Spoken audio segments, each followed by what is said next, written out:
After endlessly searching Google for literal days trying to find the most promising games, I think I've done it. So here are the top 20 upcoming open world games of 2022. Number 20, Fable. One of the most iconic Xbox RPGs of all time will be making its return this year. And while this will be a sequel to the previous Fables, it's actually not named Fable 4, but will offer that same experience of exploring vast environments while discovering the occasional odd creature in what Xbox call a new beginning to the Fable series. Number 19, The Day Before. Developed by Fantastic Games, and while it was initially set to release in June of this year, it appears that date has actually been pushed back. But it deserved to be included nonetheless. It's set in a post-pandemic America and offers a pretty promising looking open world MMO survival experience. It's everyone for themselves in this world. The graphics look insane, but that's one thing that worries me. What if it becomes another heavily ambitious Cyberpunk? Either way, I guess we'll just have to wait and see how polished it really is. Number 18, Skye. A hyper-realistic survival game set on the Isle of Skye during the Viking period. Your main objectives will be to hunt and kill deer, wolves, and foxes, all while cultivating crops that you can eventually harvest. The map is 256 kilometers squared, which is a genuine 1:4 scale recreation of the Isle of Skye in real life. The graphics, modular building, and impressive looking weather system gives me some promise about this game, and I think I'll definitely give it a go.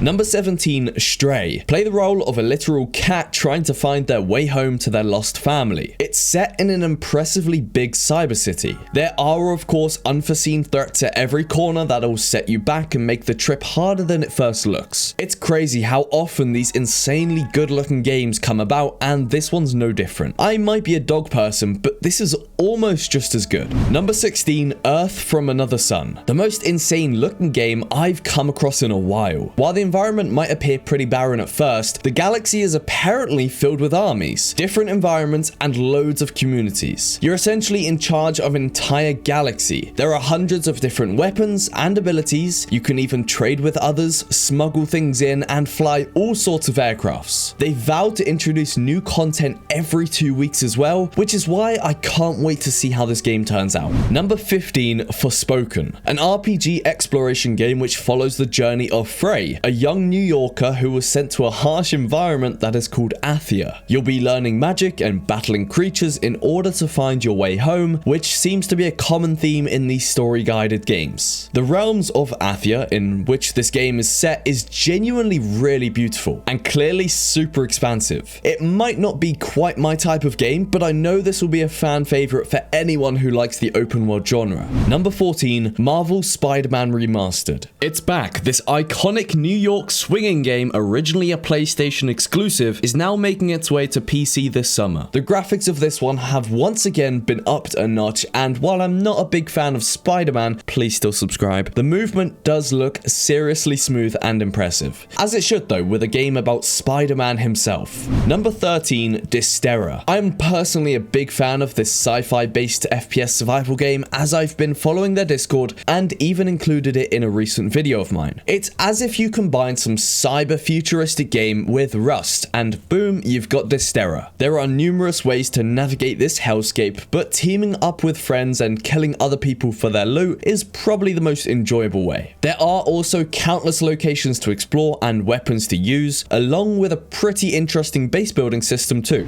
Number 12, Palworld. Could this be a proper list without including this gem? I don't think so. It's a multiplayer open world survival game based around little cute monsters called Pals. These guys aren't there to kill you though. They're there to help you out. You can breed them, fight alongside them, and even get them to work for you in factories or building projects. These guys are truly the heart of this Pokemon looking survival game, and I can't wait to give it a go regardless of how cartoony it may look. Number 11, Sonic Frontiers. The creators are calling it Open Zone Sonic. It's a much more hands-off approach where Sonic is obviously given more freedom and choices. It must be said that a lot of people are confused confused as to what this open zone approach could mean because for many, it's pretty unfamiliar, and that's fair enough. I still think this game shows a lot of promise though, as long as it isn't too confusing. Number 10, Hogwarts Legacy. I will say I've never seen Harry Potter, but I'll try my best to understand the game. Set in the 1800s, you're in possession of a key to an ancient secret, and this ancient secret threatens to tear the wizarding world apart. This game will offer character customization, potion crafting, and of course, spellcasting. You can upgrade your talents and genuinely become your own wizard, so maybe I need to read Harry Potter. Now we're halfway through. If you are enjoying, consider joining the family by subscribing, just so you don't miss my future game lists. Number 9, Redfall, an open world co-op FPS developed by Arcane Austin, who are actually an award-winning development team who made Prey and Dishonored. Alone or with friends, you can explore a really magical, vast world. This is one of my favorites on the list so far because it just shows so much promise. There are 4 characters to play as in Redfall, all of which have their own specific abilities, so you can choose your own path to overcoming the vampires. The number of different locations and outposts to explore go on and on, so I'll leave the rest up to you to discover. Number 8, Starfield. Developed by the well-known Bethesda Studios, I'm sure you have all heard of this one. Todd, I'm looking at you. The fact that half the Steam description is taken up by them listing past games they've made has got to be a good thing, right?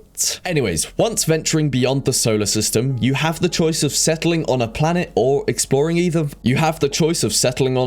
like or exploring even further. Find rare artifacts throughout the galaxy and create a new life amongst the stars. Pretty poetic, to be honest, and I'll definitely give it a go. Number 7, Sons of the Forest. A hopeful sequel to The Forest. Similar to its prequel, you're surrounded by cannibals on a remote island, with the goal of finding a missing billionaire. You'll go through all the regular things like struggling to survive, building shelter, and crafting new items. There are changing seasons which determine how you should approach hunting and give you that extra incentive to save food for the harsh winters. This will no doubt be a successful game. I just can't see it not going down well with anyone who played The Forest or survival enjoyers in general. Number 6, Retreat to Enen. Another game where humanity just avoided extinction and it's your job to rebuild with the help of nature. I included this game in a previous list, and it definitely deserved to be in here purely because of its unique approach to progression. It focuses a lot on mindfulness and truly exploring your surroundings. Oh, and building around the nature instead of destroying it. It's definitely not one of those intense butt-clenching survival games that you usually come across with rabid zombies everywhere. The only company you'll have here is the occasional visit from peaceful animals and the impressive looking weather system. I know Enen won't be for everyone, but you've got to give it credit for truly trying to be different. Number 5, Tainted Grail, The Fall of Avalon. It gets points for the longest name on this list, but most importantly, the sneak peek images of this game look crazy. To me at least. The Fall of Avalon is an RPG open world game set in a world full of monsters and fallen heroes. According to Awaken Realms, the developers, there are complex quests in which your choices guide entirely how you progress and which path you take, meaning you aren't pushed to do anything. Your goal is to figure out the future for Avalon and how to protect those living there. As their leader, King Arthur has recently died, which has resulted in chaos. I've never actually given RPG games a chance, but I'm definitely going to see how I like this one.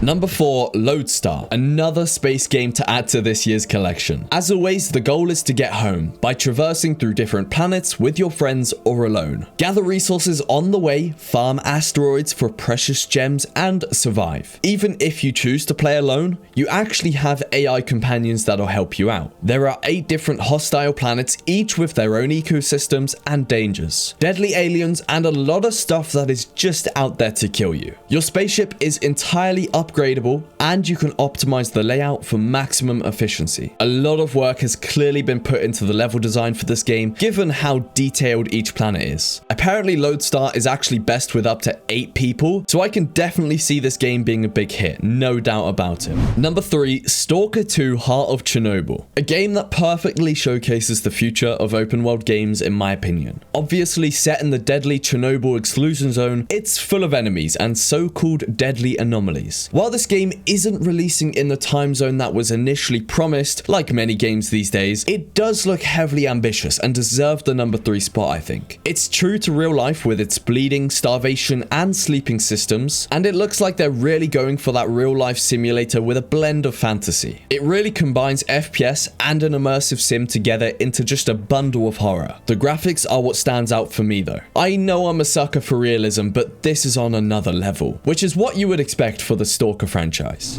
Number 2, Ark 2. A game I know so many are excited for given how successful the first Ark was. Everybody knows what this one's about. Taming dinosaurs, struggling for dominance over others. It just looks like this is Ark on drugs with the next gen graphics and numerous new features and styles of play. I personally never got addicted to the initial Ark, like I'm sure so many of you did, so I won't talk about the details since I likely know less than most of you guys. But I definitely think I'll get stuck into the Ark franchise with this game. If you've never played Ark before though, this sequel will feature Souls-like melee combat, a lot of exploration and survival with the occasional visit from a big old dinosaur. There's obviously building as well, taming, and an advanced character progression tree, meaning this is another opportunity for you to sink thousands of hours into a game you have a love-hate relationship with. Number 1, Crimson Desert. One of the most impressive looking games on this list, set to release in late 2022. A crazy looking world with fantasy creatures at every turn. The combat focuses mostly on melee and is pretty reminiscent to the Shadow of Mordor games. When you're moving around, the snow literally moves around your feet. I know that's not groundbreaking technology, but I'm sold. Seriously though, this has got to be one of the most promising games with almost anything you could think of. Interchanging seasons and weather alongside PvP and PvE options at every turn. There are numerous dungeons to explore and puzzles to solve, with the option of taming some mythical creatures along the way. This isn't a sequel to Black Desert though, the previous game from the developers Pearl Abyss. Crimson Desert has entirely new characters and a new storyline. So to me at least, it's looking like one of the most promising open world games of 2022. If you enjoyed that list, watch this video next and consider subscribing.